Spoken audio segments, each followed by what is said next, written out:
Good evening, everyone. This is the fifth edition of Melow Musings. Melow Musings. This is the fortnightly program of Melow, the Society for the Study of the Multi-Ethnic Literatures of the World. This society, as most of you know, came into existence in August 1997. And since then, we have been, pretty active. We've had just about 25 international conferences and lots of meetings, seminars, a lot of exchanges, talks going on, and so on. And this year we have started Mellow Musings, fortnightly online discussion related to literature and other subjects that would interest us. But the primary focus will be on literature, that is world literatures. That is our mandate. I am Manju Jatka. I think most of you would be familiar with me because I've been associated with it with the society right from the beginning. Now today we have the fifth edition of Mellow Musings, and we have another outstanding speaker who will be introduced to you very soon. And this is Vivek Atray. Hi Vivek, how are you today? Good evening, ma'am. I'm absolutely fine. Very good to be here. A very enlightened platform. Delighted. Yeah. Thank you, Vivek. And in conversation with him will be our very own Roshan Sharma, Professor Roshan Sharma. He will not introduce himself, of course, so I will introduce him. He is one of the earliest members, not the earliest, but maybe the second round of members of Melow. He's been around, he's been with us for the last 2 decades almost. Started when he was a young PhD scholar, and now he is a very senior professor in Dharamshala at the Central University of Himachal Pradesh. So senior that he has also officiated as the Vice Chancellor of the university. Hi, Roshan. Thank you for being with us today. Good evening. Hi, ma'am. It's such So, a delight to be here. yes, And of course, such a lovely opportunity to be in interaction with Mr. Atre. yeah.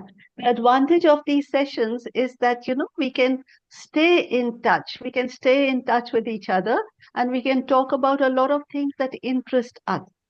So it's very important to be bonding together, to meet, to interact, and also to widen our horizons. After the talk, once the conversation between these two speakers is over, we are going to have a Q&A, and I hope some of you, particularly the youngsters who have joined us, will take part in the discussion. All right, so I'm going to hand over the proceedings now to Roshan. Roshan, over to you and to Vivek. Thank you very much, ma'am. Thank you. And a very good evening to all our friends, and good evening to our worthy speaker, Mr. Vivek Atre. It's such a privilege. And I have got Mr. Atre's profile right here before me, and it's impressive, but actually, more appropriate a term could possibly be formidable. Formidable not in the scary sense of the term, but something that possibly inspires and motivates at the same time. So, a very warm welcome to you, Mr. Atre, and it's a privilege to be moderating this session, of course, And friends, let me tell you something about Mr. Atre. I'll take a little while, so please, Mr. Atre, bear with me. Mr. Atre, in fact, is a former IS officer, a motivational speaker, author, mentor, advisor, columnist, and visiting professor. He resigned from Indian Administrative Service. Well, something that that people, in fact, abstain from doing. Not everybody can take that kind of decision, which of course is radical in nature. He did that in 2017, and ever since, he hasn't looked back. Now, you could very well imagine, say, 14 TEDx talks, 5 highly popular Josh talks, and millions of viewers who have been watching his YouTube videos, feeling inspired, and he's also the founder of Suvichar think tank. And at the same time, he's also a visiting professor and chair of Yogananda Center for Theology at Shulini University. And see how important it gets. He's academically also involved in what he's going to talk about today. Of course, it may have transformed him in several different ways, but he holds a formal academic position too as chair of Yogananda Center for Theology at Chulini. He is also a co-founder of the Vibrant Networking Forum, Playwright Foundation, and Chandigarh Literary Society. He addresses audiences from industry, academia, government, and others, sharing his nuanced understanding of leadership, good governance, interpersonal relations, emotional intelligence, life skills, people skills, public speaking skills, meditation, calmness, entrepreneurship, education, and sports management. Mr. Vivek Atray is an acclaimed orator and has spoken in India and abroad at events of Horace's, NASCOM, CII, etc., along with several universities, colleges, schools, and private companies. His writings comprise, that's interesting for us. Most of us are students of literature. His writings, in fact, include two novels, namely Move On Bunny and Dubeji Bounces Back. He writes a fortnightly column, Random Forays, for the Hindustan Times. His motivational books are It's a Wonderful Life and Finding Success Within. And now also the middle of everything. So he's an electronics engineer. That's his educational profile from NIT Kurukshetra, and has a diploma in French. So his favorite book is Autobiography of a Yogi, as all of us know today, by Paramhans Yogananda, which precisely is the point of consideration this evening. It was published in 1946, and it has been a classic, a spiritual classic ever since, translated into more than 50 languages across the world, and it remarkably traces the quest trajectory alongside enlightenment or experience of a cosmic consciousness on the part of Paramhans Yogananda. Mr. Atre, the hallmark of a great book, let me begin with that, is that it makes sense to readers from diverse fields and arenas. How would you respond to this in view of your understanding of autobiography? And you can take your time, Mr. Atre, please. Thank you, Professor Roshan Sharma. That was a very elaborate, very kind introduction. Thank you so much for that. And thank you, Professor Manju Jatka, for inviting me. She and I discussed this evening schedule long ago, and she was kind enough to give me a lot of time and notice to prepare. Not that I needed to prepare too hard, because it's a book that is at the back of my mind all the time, and it's in my heart, I must say. Also, I can see a lot of names whom I recognize from the screen. Very nice to see you all. And those I don't recognize, also very nice to see, or rather to read your names at the moment without seeing you. But then that is life. And here we are, and we're talking about the autobiography of a yogi, which is my favorite book. And a very good question to begin with.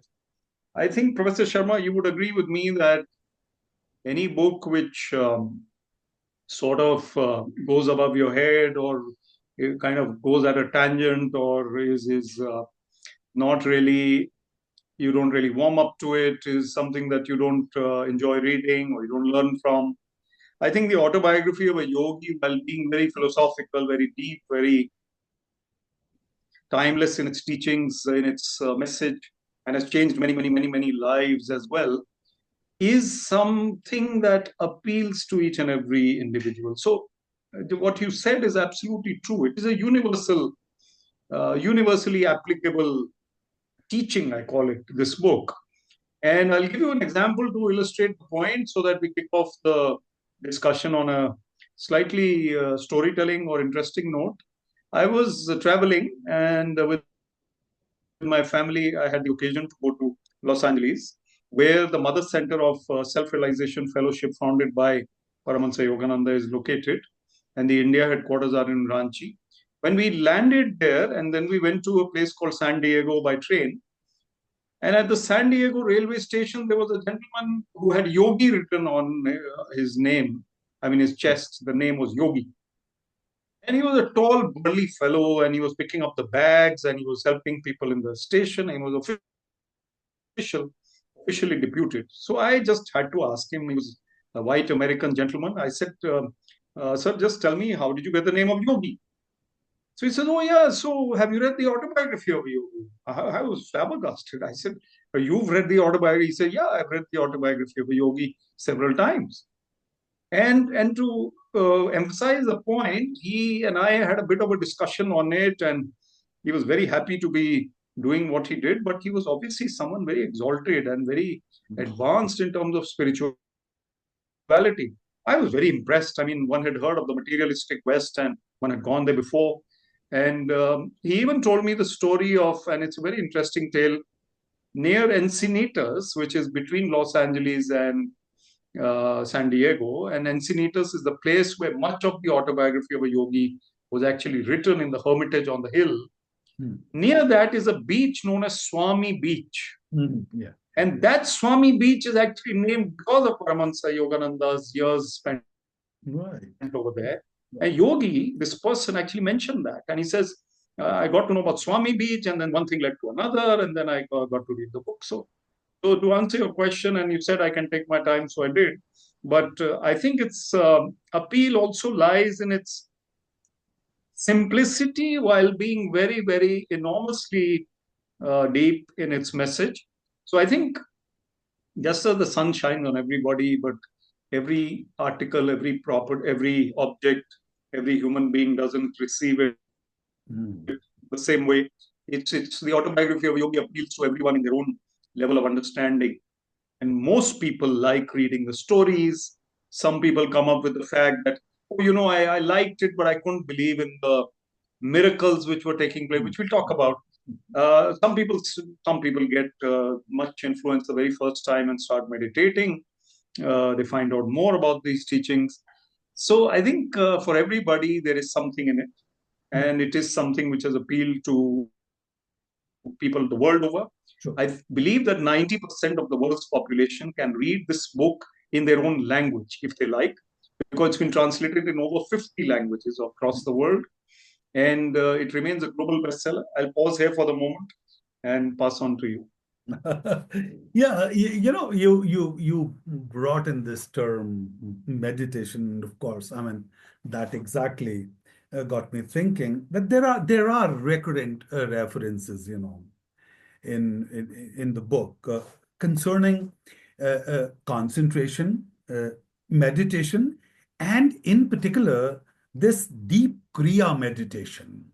Right. I mean, there is that considerable emphasis on deep kriya meditation. What's your take on deep kriya meditation? And why I ask that question is that I think when it comes to the term called kriya, so kriya is applicable possibly to all the activities that we undertake in diverse arenas, of human life. So from that perspective, I think this meditation, concentration, and deep kriya meditation, if could respond, to these concepts and make them more comprehensible to us, Mr. Atray, please. You put me in a spot by asking me the most difficult question of all, which I am happy to answer. But I must say that I'm a devotee and I'm a practitioner and I'm a learner myself. I'm not an expert, even though I'm appearing as an expert here on the book. Um, I personally think that deep Kriya meditation to which you refer is basically applicable to the Kriya Yoga path. And the Kriya Yoga path, Kriya, as you rightly say, is to do. It is action. Kriya is something we do. And yoga or yoga is basically union, and union with the Lord, union with the truth, or union with the Almighty, or whatever you might say, with divinity. So what I have learned after reading the autobiography of a yogi, and also I've read the lessons of meditation. You mentioned meditation, so I have read the lessons of meditation which are propounded, which are published by the Self-Realization Fellowship and the Yogoda Satsang Society of India, founded by Paramahansa Yogananda. So many people have read the autobiography of a yogi and not read those lessons. And some people means maybe a couple of million of them in the world, or maybe more than that, have read the lesson. I would think I'll take this, I'll put it very clearly as I can, and I'll mention two aspects.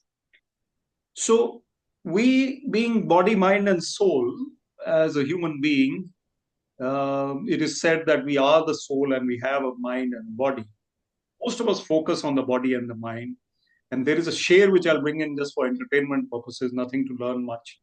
But this share came to me from an anonymous WhatsApp message. And it's quite out of place here, but I'll still say it because it emphasizes the point. And that share is Fitur hota hai har daur mein juda juda. Some of them may not understand the language because being English speaking, I will try and translate it. Fitur hota hai har daur mein juda juda. पहले खिलौने, फिर इश्क, फिर पैसा, फिर खुदा खुदा. So this, ladies and gentlemen, is the linear equation of our lives. And Professor Roshan Sharma, you will agree that most of us go through these phases of life. We are interested in toys when we are kids. These notions of romance, and they continue for a long while, and this continue forever at times.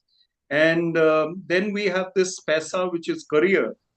So the necessity of working and making a career. And lastly, God is waiting. Khuda Khuda refers to God and Almighty and the spiritual path, the soul aspect of our humanity. And sometimes most of us rather, pop off without coming to that stage.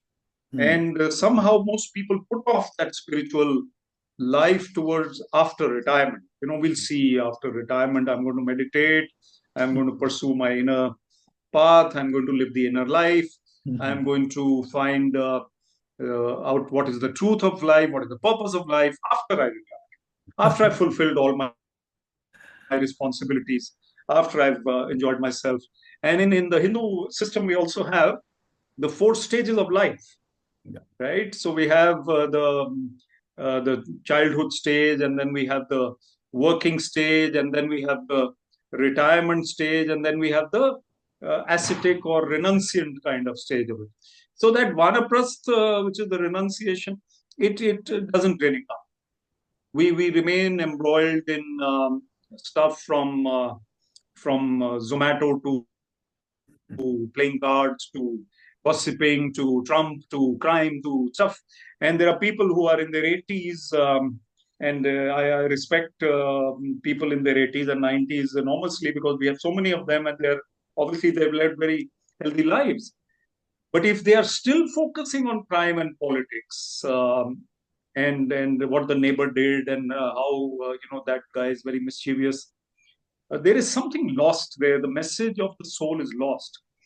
So, by focusing on the soul and by focusing on the meditative path earlier in life, and one of the scientific paths of meditation is Kriya Yoga, then we become more likely to fulfill the purpose of life, which the autobiography of a yogi says, and all scriptures say, is to be one with God and one with the soul, and to realize that we are the soul, and that and Paramahansa Yogananda puts it very beautifully. He says, we are one with God All we have to do is to improve our knowing of it, the knowing of it. And in fact, in the Samadhi poem, you mentioned the experience in cosmic consciousness as one of the chapters. There is a line in that beautiful Samadhi poem, which is just enormously difficult to understand. You just have to keep reading it. Knowing, knower, known as one. Knowing, knower, known. No, as one. Yes. As one. So the process of knowing, the person who's trying to know, and the known, the object of what we're trying to know, that is the Almighty, as one. So when we understand that we have to do something about it, that we've come here not only to eat, drink, and be merry, we have come to come to find the soul and to know that we are the soul. Otherwise, as they say, we keep returning to the school of life. And one of our monks who speaks in SRFYSS, he says, you cannot get out of this school unless you pass. If you fail, you have to come back. You have to come back, and you have to keep coming back. And you pass only when you discover ultimately that you are the soul and that you are one with God. Now, Kriya Yoga, this is a longish answer, but now coming specifically to Kriya Yoga, what I understand of it, it is a comprehensive methodology to further your progress in spirituality. Those of us who have started meditating and then we say, oh no, mere se nahi hota, I can't meditate. I'm like, it's very difficult. I can't concentrate. You said concentration. I sat down for a week and I couldn't meditate, so then I left it for life. Now that to me is like a baby who should know better because he or she has grown up now. I think we need to keep at it, and meditation has to be scientific. So the Kriya Yoga path is a scientific path of meditation. It contains preliminary techniques. Some of them have been clarified more by Paramahansa Yogananda, but it's an ancient science. Yeah. And it was rediscovered, as mentioned in the autobiography, in the 19th century, when the great sage Mahavatar Babaji delivered that knowledge to Lahiri Mahashay. And Lahiri Mahashay is the guru of Sri Yukteswar. And Sri Yukteswar was the guru of Paramahansa Yogananda. So the knowledge came to Yogananda ji, and he propounded it, he explained it, he made it available in written form, and therefore he's also known as the father of yoga in the West, because he went at the age of 27 to the US in 1920, and he didn't know he's going there, and it was all very sudden, though his guru predicted that he would go. Yeah. He went there, he started teaching, he started talking, he started getting these full packed houses in New York, in Los Angeles, in San Francisco. This dark-haired, dark-skinned person who looked like a lady at times, because the picture also of the book, you see, looks like a lady in that, but he was 27, 28, a boy. And so the Kriya Yoga path that he propounded in a brief, very brief way, if I can say so, is a composite set of practices of meditation and yoga. And here I differentiate meditation and yoga, though it's the same thing. It's one teaching. And going on to a science by which you deeply concentrate, and you work on your breath. You take in extra oxygen while performing the Kriya Yoga techniques. And you are able to focus because you are practicing a scientific technique. It's not like you're sitting and trying to still your thoughts. It will never work, because that chocolate ice cream or that cricket match or that, pardon me for saying this, that pretty girl or that handsome guy will come in your mind, and you will not be able to let them go. And those rishis who used to be sitting at the top of the mountain meditating, in the olden ages, we used to see that all these comics, Amar Chitra Kathas we've seen. The rishis are sitting and the apsaras are dancing. So they're not apsaras. They are the rishis' thoughts. And that thought will never go away until we practice a scientific path like Kriya Yoga. And lastly, on this, I'm not giving too many details of Kriya Yoga because I'm not permitted to beyond a certain point, because it's a secret technique, but it is imparted to those who are earnest seekers. It will be given. There are other parts of Kriya Yoga also. Many people practice it in different ways. There are other paths apart from Kriya Yoga also, but Mhm. all scientific paths of meditation should lead ultimately to the top of the mountain. Yeah. And it is said that you can approach the top of the mountain by many routes, but ultimately they will converge into one. And lastly, on this particular point, I think religion is actually spirituality in the higher sense, Mhm. Mhm. but we have narrowed it down to religion and the practices and rituals. And people understand religion to be divisive and Yeah. exclusive and stuff like that. But at the larger level, the sky is clearer, and when you reach the top of the mountain, near the top of the mountain, you meditate, you try and find that oneness with the Lord. You practice regularly your meditation techniques. And on this also, I'd emphasize that there is a saying that prayer means we are talking to God. Mhm. And all of us pray at times. We have to pray because we are human, we have to think of things, we have problems, and we pray. No. Prayer means we are talking to God, and meditation means God is talking to you and you are trying to receive. So, Kriya Yoga is a path of meditation where you're stilling the mind, stilling or calming the heart and breath rate, and trying to receive. And that is, in a nutshell, whatever I could say. Wonderful, wonderful. That's remarkable description, and it was really a very layered kind of answer, and uh, with such varied resonance, frankly speaking. So you said that when it comes to meditation, it's the Lord, who speaks to, who's trying, who's becoming available to you. And I'm reminded of, J. Krishnamurti here, who says that what can, say for that matter, the what can meditation do at best? It can enter that state of preparedness, that preparedness where things can happen to you. And I could just relate that there.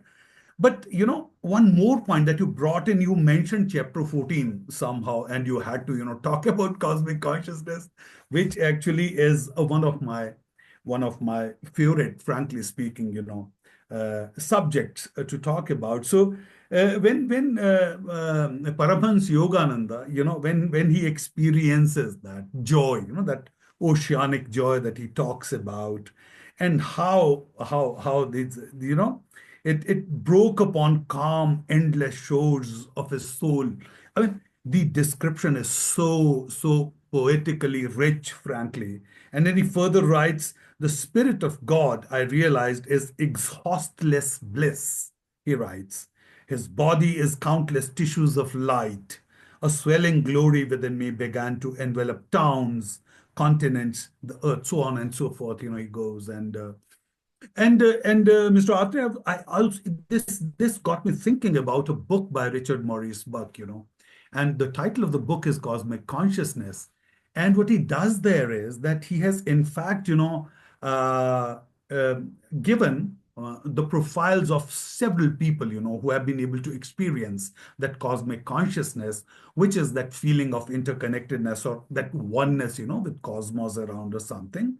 And of course, Paramhans Ramakrishna happens to be one of them. Walt Whitman happens to be yet another, and Jesus Christ and the rest of that, And what happens interestingly in Paramhans Yogananda's life is a little later, possibly a conversation, little conversation occurs thereafter, because he's in seventh heaven thereafter, of course, Paramhans Yogananda, and he's at that zenith of ecstasy. That's the phrase that has been used there. And the master, what he does is, Paramahansa Yogananda's master, he makes him sweep the balcony floor, followed by a walk by the Ganges.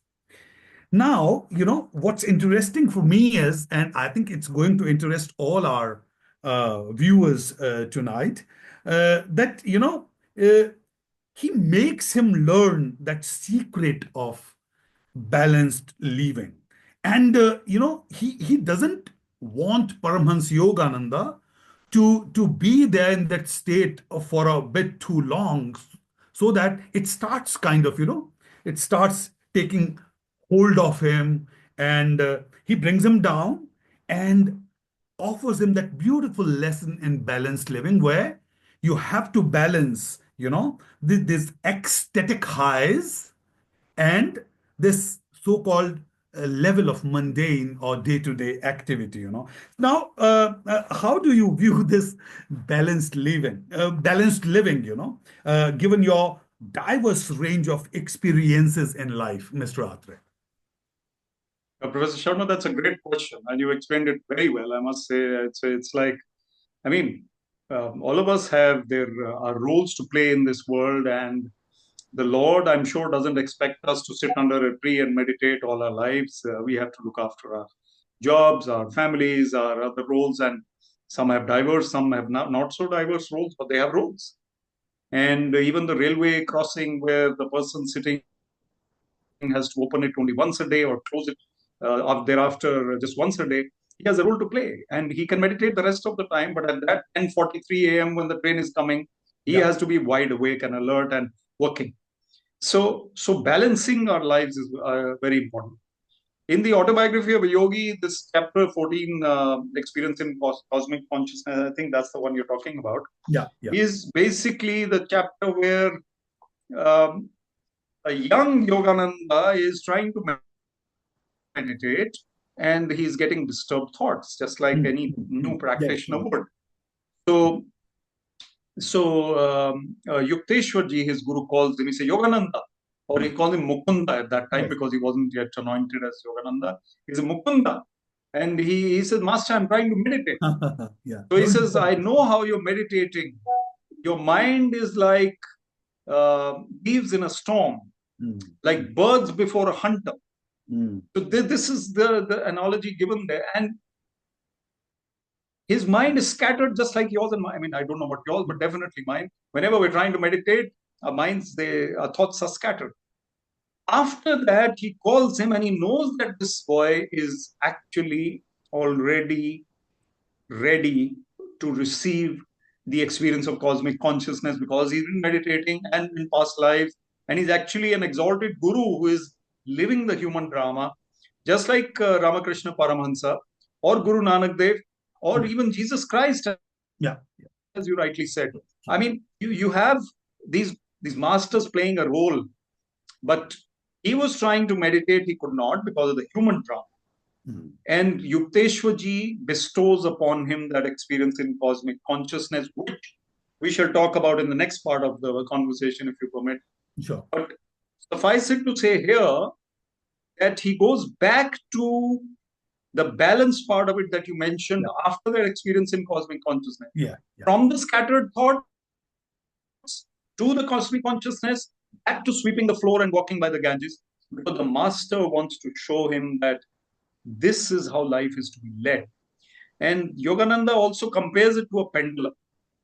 In his other talks, he says that a pendulum swings into action when you have wanted to swing into action. We should be like the pendulum. But when the action time is over, it comes back to the center of calmness and stillness. We have to be like that. Get on the train, catch your train, get your boarding pass and catch the flight, go in the taxi, go and deliver your talk, whatever you have to do. But then whenever you have a moment, calm yourself down and be centered in God. Very difficult, much more difficult to do than to say. But that is what he's talking about. And that Samadhi poem, if anybody, I would recommend everybody should read it. Read it even if I don't understand it much, but I read it again and again. In most copies of the autobiography, it is on page 145 or 144. It's a Samadhi poem, which is just enormously deep and just beautifully written, difficult to understand in human terms, but it explains exactly what cosmic consciousness could be like. And then we come back to the earth and that balance which we have to maintain in our lives. So bring in God while you're working, bring in meditation, follow your meditation morning and evening, practice the presence of the Lord. The red light turned green, you thank the Lord. You don't thank the JE of the electricity MC department, though he also deserves our gratitude, that the timer was set to the point where the light turned green. Or the guy in front of you did not, break suddenly. Thank the Lord. So keep thanking the Lord. So that's what balanced living is about. Thank you. Yeah, that's really interesting. Thanks for that. But most of our audience here, they are all students of literature, teachers of literature, scholars, Mr. Atre. So, can you hear me, Mr. Atre? Yeah, please carry on. I'm just plugging Uh, in that's my. that's fine. That's fine. So, as a student of literature, I find autobiography as a stylistic marvel too. Let me tell you. Now, the autobiographical idiom, besides being lucid, is instantaneously, enlightening as well.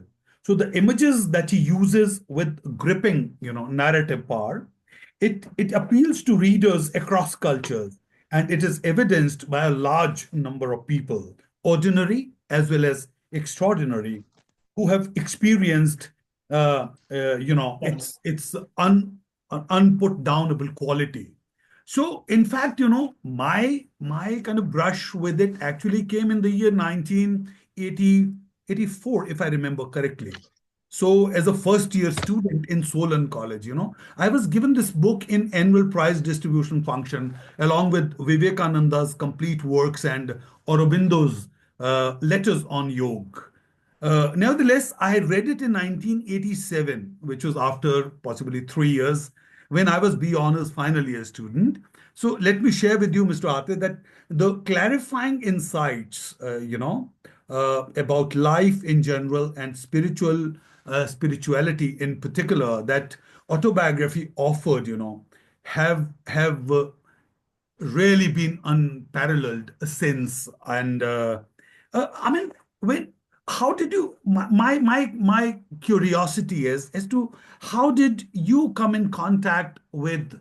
Did you come in contact with, say, Paramhans Yogananda, or this auto? You talked about it, that you heard about autobiography out there, and when you first kind of held it in your hand and entered the textual universe of this book, what happened to you? That's really crucial. I'm glad you asked me that. And two things before I answer your question. Firstly, your Solon example reminded me of St. Luke's School in Solon, if I may Yeah, use, yeah, if yeah. I may say Yes, this. yes. And I think my wife Nina was a student there Okay. long ago. Then she Right. went to Shimla to Tara Hall. But while she was a student there, and unknown to them, Atul Khosla, who is now the vice chancellor of Shulini University, and Yeah. Ashish Khosla, his older brother, Yeah, were they're also good students friends. there. They're good friends, in fact. They We are were good friends of contemporaries. yours. They were actually presented the same book in school for coming first or second or whatever they came in the class. Okay, okay. So their father was the chancellor of Shulini. Professor Khosla tells us this story 100 times, and some of us are from Shulini also here, maybe, Right, and right. or ex Shulini.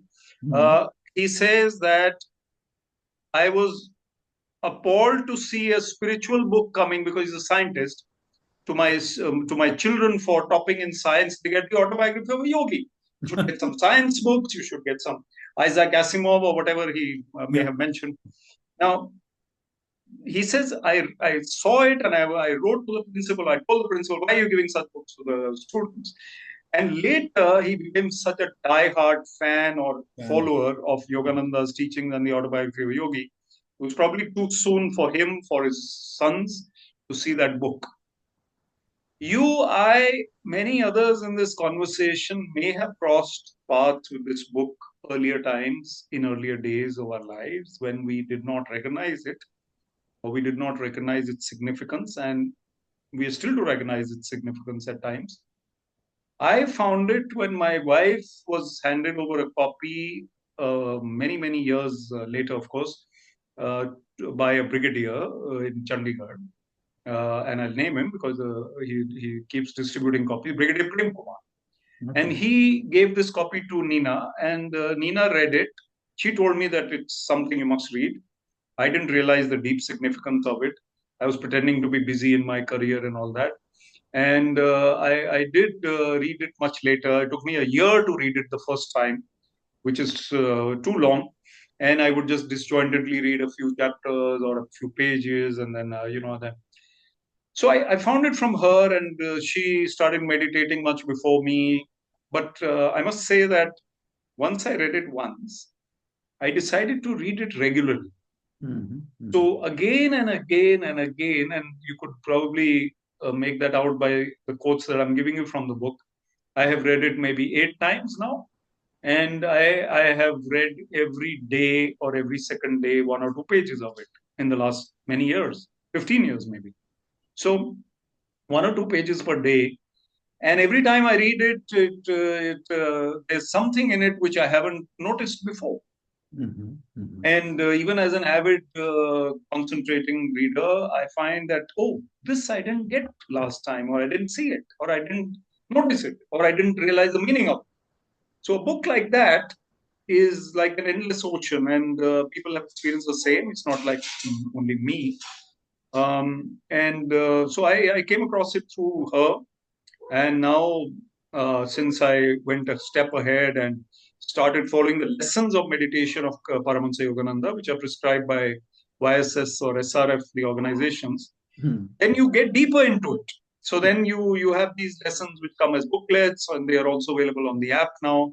And you start practicing what they tell you, because the Autobiography of Yogi is a book.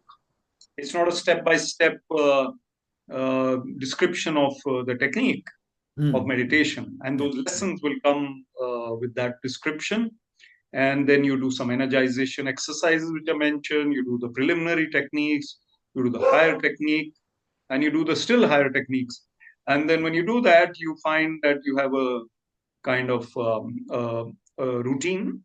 You have something to do every morning and evening, and you meditate. And then you don't want to scare people by telling them that you meditate 1 hour a day in the morning and 1 hour a day in the evening. But in this exalted platform, I will say that. So that's how you do that. Yeah, I also think, Mr. Atre, that when it comes to autobiography, in fact, it's one of those foundational texts, I'd say, in the field of spirituality. That's what I feel. Uh, Nevertheless, it benefits people from diverse walks of life. This is what I have heard about those, who've read it, and it tends to enable them, to explore, the depth and complexity of human experiences, human consciousness in particular, of course, human experiencing as well at the same time. Now, I have got two little queries, and thereafter we can just open it up for others also to come in. One is like, do you think it's an extremely relevant, and it is, I'm sure, for anyone, for each one of us, irrespective of, the profession we are in. And second part of this is why? Because, something which is extremely special about this book is that whichever state of mind you are in, Mr. Atre, you just pick it up. If you are in utter deep despair, it starts, addressing you there, healing you from down there, and gradually, elevating. If you're ecstatic, it would add, to the degrees of ecstasy somehow. If you are quasi, happy, quasi slightly in that, slightly offish kind of, mood or something, then it's exactly going to make sense there as well. So whichever state of mind you are in, it has to make sense to you. I mean, would you like to respond to that? Does it happen to Yeah, you as yeah, well? it's a beautiful thought. I'm so pleased to be talking to you about this, because you understand the book in a similar way that I do, and I totally respond to what you're saying. I identify with it. So there is a saying that the scriptures will throw light on that part of the journey where you are at the moment. Mhm. Whether you're a beginner or you're a PhD in spirituality, the scriptures, let us use the term generically, scriptures, and the Autobiography of Yogi, I consider to be a scripture. These timeless words are not just words. They not only inspire, they resonate, they sink deeply in, and they will come to your level. So Mhm. you open the page, as you rightly said, you're feeling in a particular way, you're seeking some solace, some inspiration, you find it there. And sometimes you find an answer to your queries. And there are a couple of quotes I'll give you, which I've also used as dedication to in one of my books. Um, there is a quote from what Lahiri Maharshi says.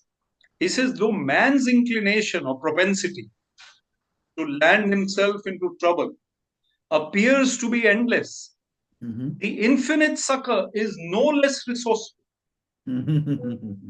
So the succor which is coming is something which is limitless. We can do all the gadbads we want. He keeps forgiving.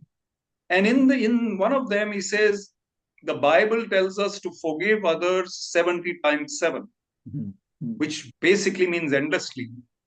And that 70 times 7 seems impossible. So when a beginner or a newcomer asks his guru, how can we forgive someone 70 times 7?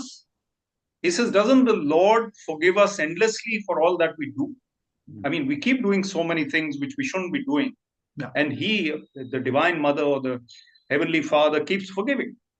And so I think we find such quotes in this book. There's another one that ultimately man realizes that success or happiness does not come from outer, but inner victories. True. Inner victories. These inner victories matter much more than all the clans that you've conquered and all the people who have become your social media followers or whatever it is. It doesn't matter. Ultimately, it doesn't matter. What matters is how you are from within. And how is your mind, how is your heart, and how is your soul? And that is what really matters. So I think these kinds of words, you're absolutely right. They're there. We need to open the pages. There may be other similar books in the world. Another thing I'll just mention in this, it's a very interesting story-like book as well. So Yogananda actually talks about everybody in his life and not so much about himself, as you know. And in fact, there's a book called Mejda, which is brought out by YSS, which is his younger brother's account of his life, especially as a youngster. So Mejda is about the middle brother, which is Yogananda, and the younger brother has written it. Now, Autobiography of a Yogi is also containing chapters like the Tiger Swami, Two Penniless Boys in Vrindavan, the Cauliflower Robbery. When he is a boy, there are so many entertaining escapades and experiences which people love, initially. And then he brings them to the point where he talks about the universe and then God and then how you are supposed to be. And the last sentence of the autobiography, before we go to the next one, is something like, I'm ever grateful, and God has given this monk a large family. And that large family, now I am talking about him and his teachings. There are so many people who are followers deeply, and so many people who are impacted just by the book or just by reading a quote. So that large family is a family which is benefiting from these teachings. True. Yeah, absolutely, Mr. Atray. And the biggest lesson that we get is that autobiography, I mean, yet for a student of literature, for that matter, who may or may not be interested in spirituality, is the story of someone very ordinary, like all of us are, and walking or choosing, say, for that matter, to walk down a path, just which anybody for that matter can, if you take note of how this ordinary life, becomes so extraordinary towards the end of it, where that interconnectedness of all and everything within him, around him, becomes the guiding light for all of us. So a remarkable text from that perspective. And of course, we have got quite a few of our scholars here. In case they are interested in, say, for that matter, undertaking this research on spiritual autobiographies. I won't say this research has not been undertaken thus far, but today's talk possibly could inspire, motivate quite a few of them to enter this particular arena as well, Mr. Atray. No, So I'll just add to what you're saying. In being a student of engineering, as you rightly mentioned, I have no claims to literary prowess, but I have a few books. And, when I read the autobiography of a yogi, it is so well written. yeah, As a literary work, yeah, I mean, the style, the flow, the language, and there are absolutely. very few words, and there are many words actually, I must correct myself, where you have to pause and think, what does this mean? No, yeah, I mean, there is something which I learned from this book, unctuous fervor. yeah. Now, unctuous fervor, I had no idea what is unctuous fervor. Well, this Yeah. book is a literary work, and it is something uh, which is uh, which appeals to the casual reader in the sense that he doesn't want to go into spirituality. He wants to Mhm. read it like a book, and then be entertained by it. Then you can be entertained. And there are that chapters, but there are two or three deep chapters which go beyond that. And we mentioned an experience in cosmic consciousness. I'd also like to mention the Christ-like life of Lady Marshe. And I meet my master, Mahatar Babaji, Mhm. and also a chapter on the resurrection of Sri Yukteswar.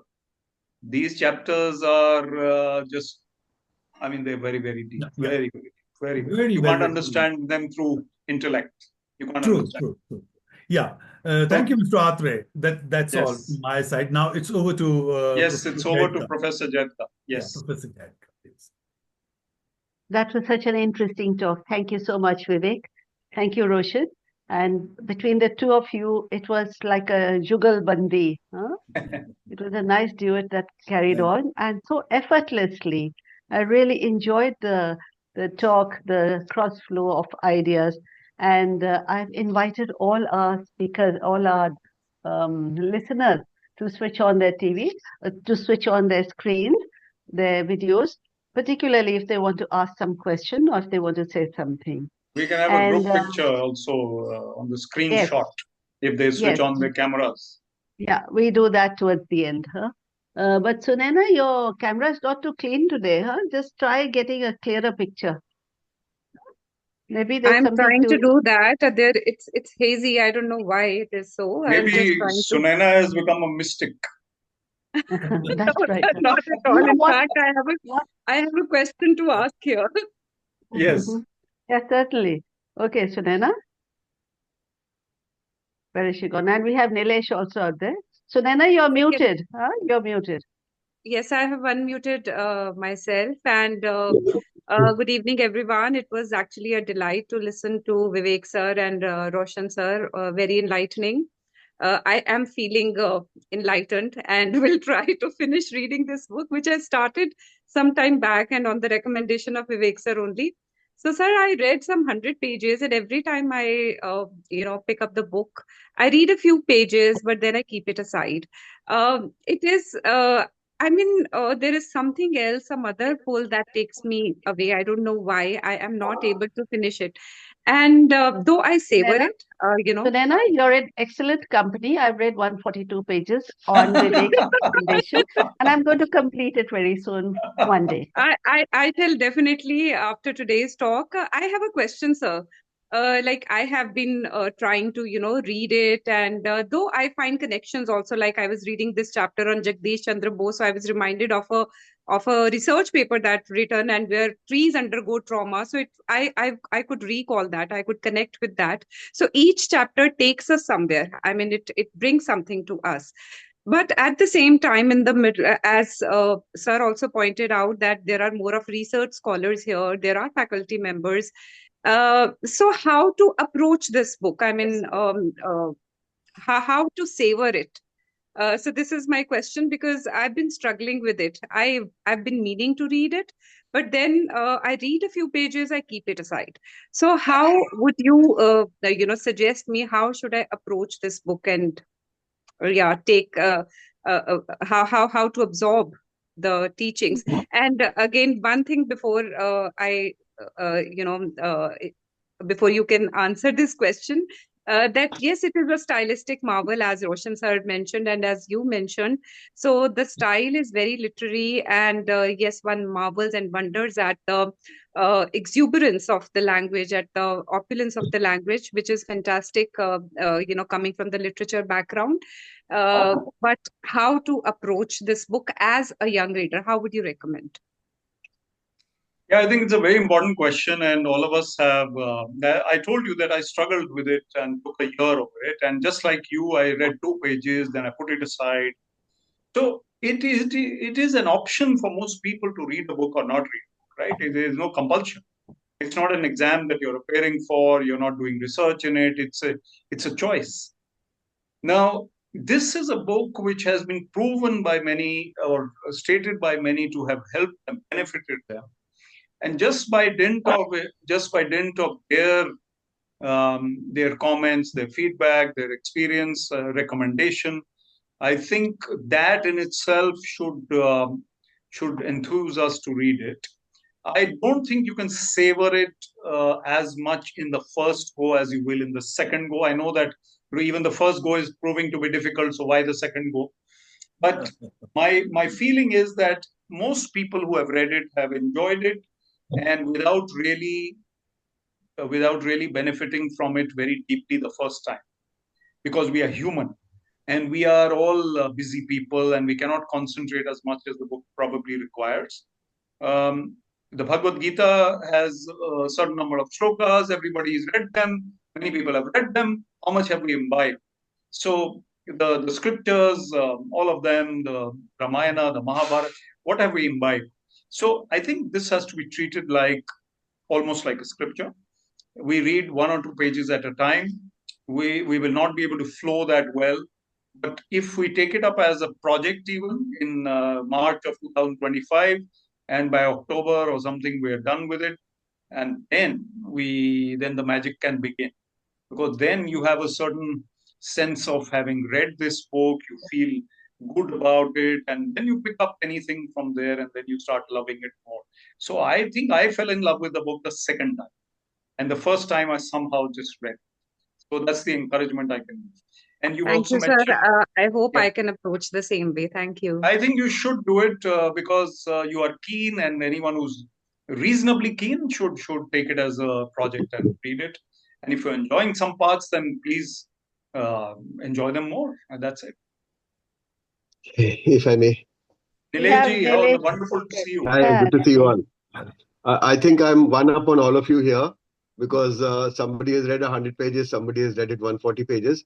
I've been consistently looking at this book for the last 14 years. Wow. It is displayed just looking at it, not reading it, mind you. So I think today that status quo stands changed, and the No, right but time has come for me to start reading it.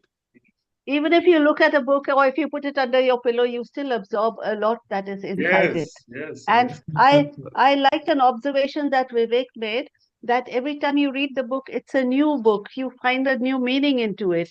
And actually that happens with all books that All the are books. important, with all books that have some significance in them. You know, just as you cannot bathe in the same river twice, you cannot jump into the same river twice. Similarly, you cannot read the same book again because it will have a different meaning for you. I think that goes for Autobiography of Yeah, a absolutely. Yes, Yogi. but it's something to do with your state of mind at that point of time. No, as you evolve, the That's meaning that right. you derive from the book evolves. So That's that is right. going to That's happen. So right. maybe I was waiting for the right stage of evolution to come before I The could right actually time, start reading the it. right time, the And right Vivek, stage, thanks a ton. the Thanks right you, frame Roshan, of for mind. bringing Yeah. this up. Yeah, Yeah. thanks a ton for getting this up. We have Nasser on the screen. Nasser, would you like to add something to it? Hi, Nasser. Hi, everybody. So happy to see all of you. Nasser has logged Thank in you. from Canada, by the way. He's logged How in from lovely to Canada. see you, sir. Lovely to And see we you. have Thank some you. people Thank logged you. in. We have some people logged in from Nepal and from Trinidad and from Bangladesh also. Yes, Lovely. Nasser. Yeah, I'm so happy. First of all, just first of all, I should say just I do apologize for just being connected late. Just here because of the just differences between the time. I made a mistake about Time the time. difference, yes. Yes. Yeah. But from next time, definitely just I'll be on time, not on time, but maybe just in time. I'm so happy to see you, Professor Manjuma. So happy to see Roshan, Professor Roshan, my Yeah. nice friend, and you, Vivek sir, once Thank again. you. You know, I enjoyed your talking, just about actually this book, okay? But definitely I'm going to just read it. I do hope to find, just the PDF file of the book and read at least, as Vivek sir said, that at least, Yes. just two pages a day. Mhm. Yeah, to Yes. learn more, and then maybe, just next time, just I can say something. And But about, just about autobiography, just I'm talking about myself as a student of literature. We can learn a lot, just from autobiography. It open our, it opens our eyes. It deepen our understanding about life. Just right. so I'm always fascinated by different kinds of autobiographies. Thank you, Manju ma'am, Thank for you. you know Thank you, Nasser. organizing And such amazing session. Thank and you. there's Oh, a one request, if I may, that please don't call me sir, sir. Please call me Vivek. Thank you. Okay. Makes you feel younger, Vivek.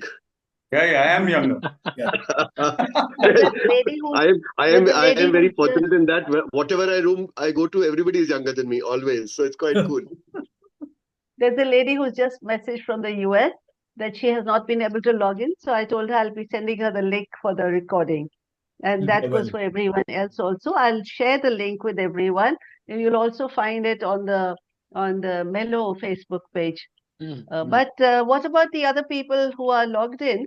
Why don't you switch on your videos so that we can take a screenshot, a screen grab? Come on. Let's see everyone. There's Surbi. Hi, Surbi. Good to see you. Are you traveling somewhere? Yes, ma'am. I was just driving around. Oh, Hi, sir. wow. Lovely talk. Hello, Roshan sir. Hi, Vivek sir. Mhm. Hi, Raj sir. We have Debarati who's logged in from West Bengal. And Sumita is there. Hemraj Bansal from Dharamshala. And come on, everybody else, please log in. Switch on your video so that we can take a screenshot.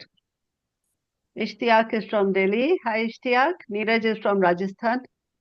Yash, where are you from, Raj? Yash? Yash must be I'm from Ambala right now. Ambala. Yes. Okay. Nice to see you, dear. Hello, sir. Wow. Nirmal is from Jammu. Bipasha, you are in Noida, are you? I can't, you're muted, my dear.